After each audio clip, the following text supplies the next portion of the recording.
Pertama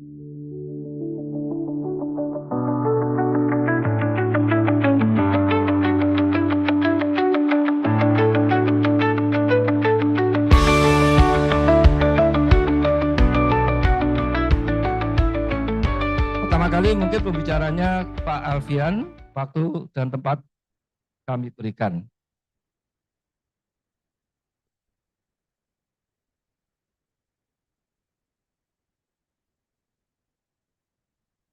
Baik, Bismillahirrahmanirrahim. Assalamualaikum warahmatullahi wabarakatuh.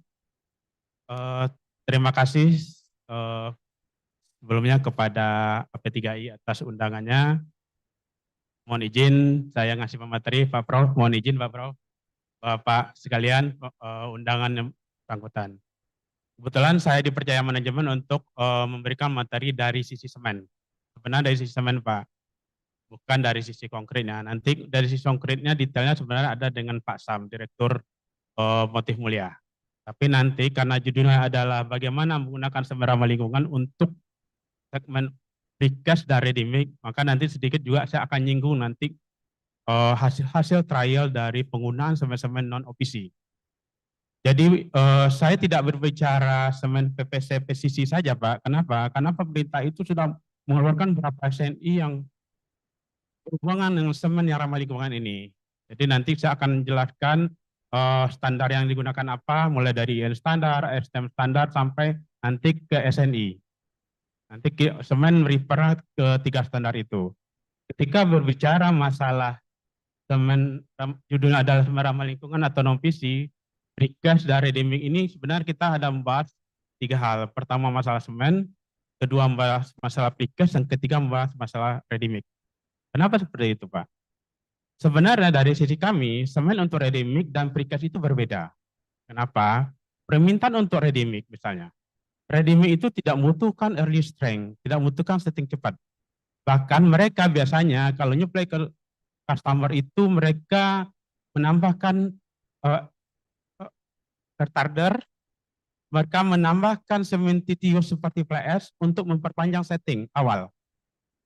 Kebalik dengan precast Pak. Precast itu syaratnya adalah kuat tekan awal tinggi, setting cepat.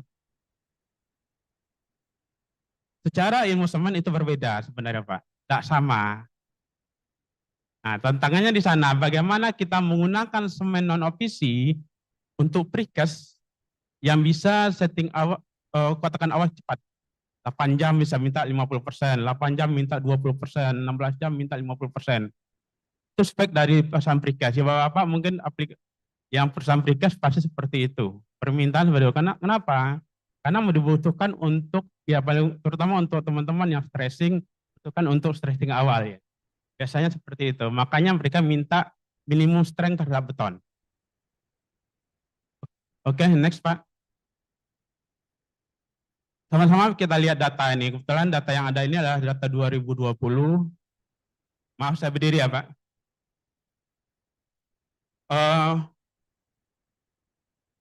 Konsumsi semen per kapita Indonesia hanya lebih tinggi dari Myanmar 2020. Bayangin aja kita hanya 231 kilogram per tahun. Ini data ini. Sementara Bapak bisa lihat Singapura saja tahun 2020 itu konsumsi semen per kapita adalah 2.100 kilogram atau 2,1 ton. Ini data tahun 2020. Artinya apa? Ada sebuah tulisan yang menyebutkan semakin tinggi pemakaian semen berarti tingkat perekonomian Indonesia semakin bagus. Ada tulisan seperti itu. Makanya kita lihat, kita berharap si konsumsi per kapita untuk pemakaian semen di Indonesia makin tinggi. Harapan dari kami pabrik semen Pak. Next. Cuman berbanding terbalik Pak, ketika pemakaian semen itu semakin tinggi, CO2 emisi yang dihasilkan juga akan semakin tinggi. Ketika perekonomian kita naik, pemakaian semen naik, CO2 emisi akan semakin tinggi. Artinya apa? Tingkat pencemaran akan semakin tinggi oleh CO2 yang diakibatkan oleh semen. Bapak bisa lihat, total global itu adalah 14 miliar meter kubik tahun 2020 itu untuk beton. Dalam beton itu sekitar 4 miliar ton itu semen. 8% menyumbang emisi CO2 emisi untuk dunia ini, Pak. 8%. Next, lihat data selanjutnya. Bapak bisa lihat itu. 8% itu dari kita pengguna semen, beton terutama. Dari beton itu sendiri, 88%-nya yang menyebabkan CO2 emisi itu tinggi itu adalah pabrikan semen. Pabrikan semen. Kalau teman-teman precast atau ready mix paling hanya sekitar 6%. Ya, sementara pabrikan semen itu sekitar 88%. Besar sekali, Pak. Besar dari mana? Next, Pak. Bapak lihat. Entar sekali lagi. Itu proses dari kuari sampai terjadinya produk sebuah semen, Pak. Bapak bisa lihat, 1 ton semen itu, kalau total ini adalah sekitar menghasilkan 925 kg CO2. Artinya, kalau saya genapin, 1 ton semen itu sekitar 1 ton emisi CO2. Gede sekali, Pak. Makanya, berdasarkan itu, pemerintah mengeluarkan kebijakan bagaimana industri semen untuk bisa ramah lingkungan. Kenapa? Bapak bisa lihat angkanya ini, Pak. 925 kg. 1 ton semen, dia 1:1. Hampir 1:1. CO2 emisi yang dihasilkan oleh pabrikan semen. Ini tantangan dari kami dari pabrik semen, bagaimana kita menurunkan hal ini. Kemudian pemerintah mengeluarkan beberapa kebijakan, ya. Nanti bisa kita lihat setelah ini. Oke, next slide selanjutnya, Pak. Ini yang kami lakukan dari pabrik semen Merah Putih, Pak, dari 2016. Untuk pabrik Baya saja kita bisa mereduce sekitar hampir 25-30% CO2 emisi. Untuk total PT Cemindo Gemilang Tbk, kita bisa mereduce CO2 emisi itu sekitar 18% di tahun 2024. Lanjut, Pak. Dari semua pabrik kami inilah, maka 18% itu bisa kita reduce, Pak. Ada yang di Indonesia, ada yang di Vietnam, dan ada di Madagaskar. Kita punya di 3 negara, jadi Indonesia, Vietnam, Madagaskar. Di Vietnam itu ada 2, Madagaskar 1, di Indonesia itu ada sekitar 12 kita pabrik. Ini penyebaran, Pak, bagaimana kami mencoba mereduce CO2 emisi ini untuk brand semen Merah Putih. Oke. Makanya berdasarkan hal itu, bagaimana cara kita mereduce itu, Pak? Lanjut. Lanjut, Pak. Yaitu dengan menurunkan pemakaian clinker faktor. Menurunkan pemakaian clinker faktor, ketika clinker faktor kita turunin, artinya kita harus mengganti material clinker faktor ini ke material-material yang ramah lingkungan. Bahasanya adalah supplementary cementitious material. Konsepnya adalah, Pak, itu segitiga sebelah kanan, ada material yang punya kandungan silika, ada material yang kandungan CaO, dan ada Al2O3. Konsepnya kita menggunakan materi-material yang punya kandungan seperti ini. Jadi mungkin nanti klinkernya kita turun sampai 55%, 56%, tapi supplementary cementitious material kita gunakan material-material yang pada konsepnya adalah punya kandungan seperti ini. Ada silika, ada CaO, ada Al2O3. Lanjut. Secara material yang cementitious supplementary cementitious material itu konsepnya ada 2, Pak. Ada pozzolanik, ada hidrolis. Bapak bisa lihat sebelah kiri yang panah di bawah itu adalah pozzolanik material, dan sebelah kanan itu adalah hidrolis. Semakin ke bawah berarti material yang mempunyai kandungan CaO-nya semakin tinggi. Semakin ke atas adalah material yang mempunyai kandungan SiO2-nya paling tinggi. Itu sifatnya pozzolanik material dan hidrolis. Ya, konsep sederhana adalah kalau hidrolis itu berarti kan kena air dia beku, Pak. Kena air dia keras, konsep sederhana gitu. Kalau pozzolanik itu ada proses kimianya, konsepnya adalah dia bereaksi setelah semen beraksi. Jadi ada oksida yang ditangkap oleh pozzolanik, nanti dia akan bereaksi seperti semen. Konsep sederhana seperti itu, Pak. Kenapa? Karena ada kandungan silika SiO2-nya. Sebelah kanan adalah kandungan sifat hidrolisnya juga lebih bagus. Jadi konsep supplementary cementitious material itu adalah kebanyakan adalah material pozzolanik dan material hidrolis. Material pozzolanik itu Bapak bisa lihat, Bapak gunakan di precast juga itu bisa lihat. Ada mungkin fly ash, ada mungkin nanti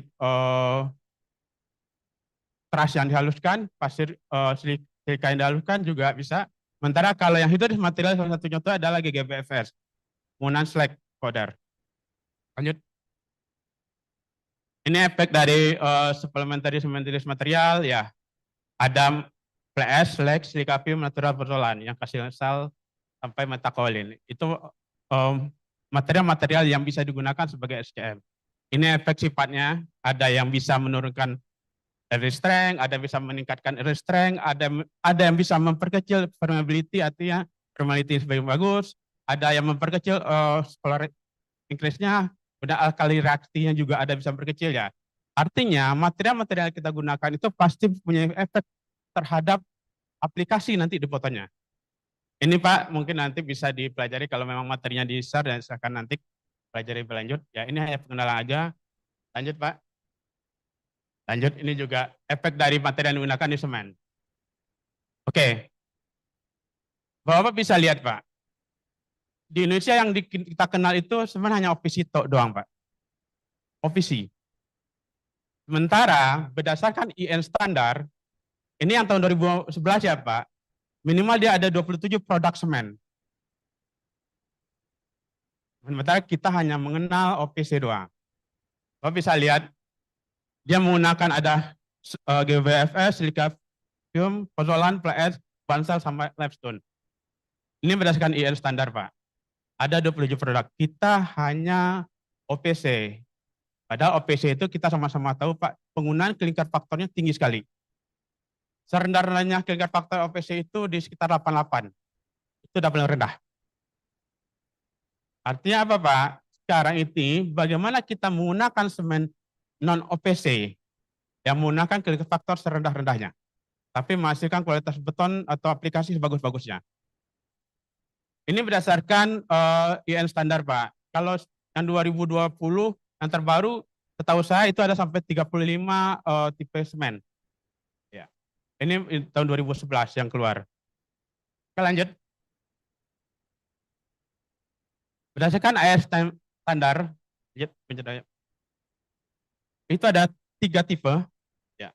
Satu itu adalah botolan semen, PC Pak, bukan OPC ya. Botolan semen, sebenarnya tidak ada, sekarang tidak ada penamaan dengan OPC. Sekarang botolan semen, tapi di kita masih OPC penamannya. Masih, artinya ada botolan semen, yang penggunaan itu ada tipe 1, 2, 3, 4, 5. Yang penggunaan clinker faktornya saya bilang tadi, rata-rata di atas 88. 88 sampai 95. Rata-rata penggunaannya. Dengan berbagai macam tipe, ada yang memang untuk penggunaan umum dan lain-lainnya. Sementara kemudian ada standar kedua adalah blended cement. Blended cement ini nanti semen ramah lingkungan yang dikeluarkan oleh ASTM standar. Konsepnya adalah mencampurkan materi-materi pozzolan seperti tadi IN standar. Kemudian yang terakhir itu adalah hidrolis semen. Ini adalah semen yang berdasarkan performance base. Dia tidak diikat kimikalnya berapa, kimianya apa, tapi dia akan diikat adalah performance-nya. Contohnya, kuatakan awal berapa, tahan sulfatnya berapa, panas hidrasinya berapa. Itu hidrolis semen. Dua standar ini Pak, blended semen sama hidrolis semen inilah yang dijadikan rujukan oleh tim dari pemerintah dan penyusun SNI untuk membuat berapa produk semen yang ada di Indonesia. Dua ini Pak. Next saja Pak. Sedikit penjelasan Pak, kalau STM C595 itu ada pemakaian material itu ada 3, penggunaan slag, P itu pozzolan, L itu ada limestone, T itu ternary berarti campuran di antara 2 atau 3 material ini. Ini konsepnya 595. Berapa persennya itu diatur dalam STM-nya Pak. Lanjut. Ini STM 1157 Pak. Dia tidak ada persyaratan kimia sama sekali, dia hanya mensyaratkan persyaratan fisika. Kalian yang early 1D-nya berapa, 3D berapa, dia tidak menyarankan 7 dan 28. MS pada sulfan dia menyarankan sulfat resistennya 6 bulan itu sekitar 0,1. Kemudian HS atau sulfat resisten itu ya 6 bulan itu 0,05, 1 tahun itu 0,1%.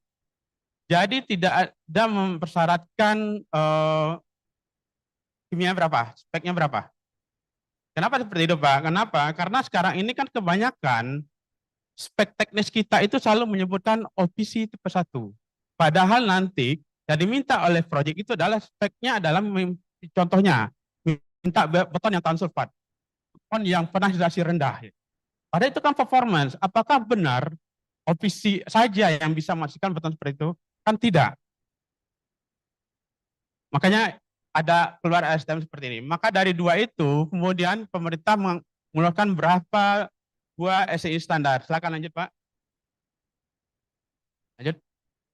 Lanjut aja Pak. Oke, ini cepat aja Pak. Nomor 1 tuh OPC Pak, ketika faktor tinggi. 2, 3, 4, dan 6 itu berdasarkan ASTM C595. Kemudian yang nomor 5 itu adalah berdasarkan ASTM 1157. Jadi kita copy paste dari ASTM standar. Ini ada Pak. Jadi 2, 3, 4, 5 itu refer ke ASTM C595. Beda adalah poin nomor 6 adalah semen pola kombinasi itu dibatasin untuk beton Pak. Cuma bisa digunakan untuk beton maksimal K2,5.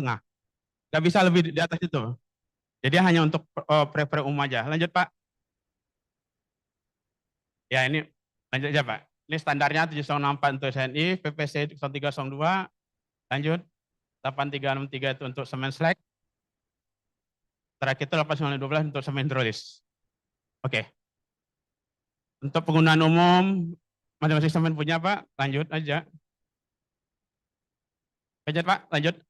Next, kotakan awal itu semennya ada potan dan hidrolis, artinya bukannya OPC saja. Next.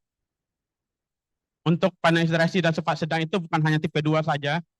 Semen potan pozolan, semen hidrolis, dan semen slag juga bisa. Lanjut.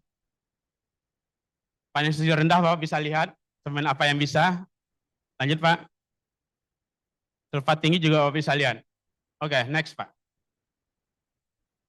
Ini produk kami Pak, yang kami produksi. OPC paling kiri, PCC, hidrolis, sampai semen potan slag. Semakin ke kanan produk kami akan semakin hijau Pak. Bahwa bisa lihat untuk EcoPro itu pemakaian material slag content itu adalah sekitar 67%.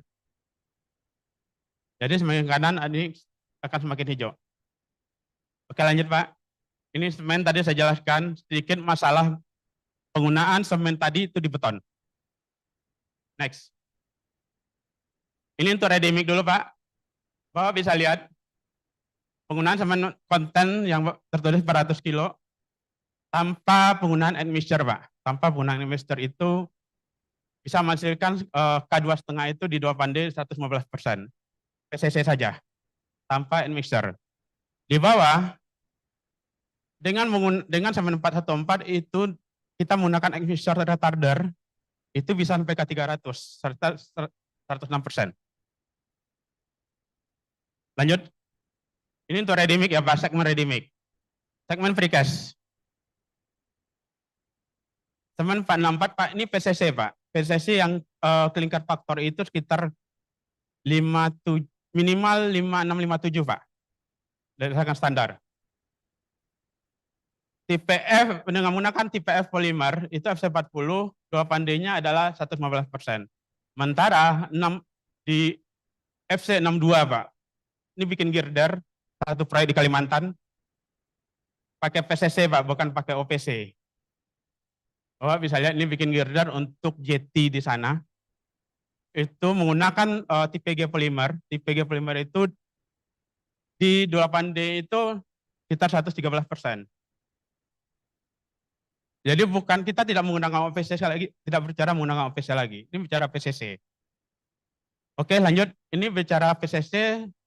Kemudian semen hidrolis Pak. Ini berapa trial yang coba saya tampilkan? Pencet aja Pak 3 kali. Dengan semen konten 355, sekali lagi Pak, lanjut. 355 kilo Pak. itu di 8 hari itu di atas 100%. Semen hidrolis. Bukan semen OPC ya Pak. Lanjut. Ini untuk precast. Ini permintaan mereka adalah 8 jam itu sekitar 25% minimal dengan semen konten 490. 8 jam dapat Pak, bukan tidak menggunakan semen OPC. Artinya kita menggunakan semen OPC. Ini maksimal sekarang penggunaan mereka adalah di 8 jam itu mereka bisa dapat sekitar 32%. Ini trial awal. Jadi memang ini semen ini kita develop berbarengan dengan sebuah pabrikan precast.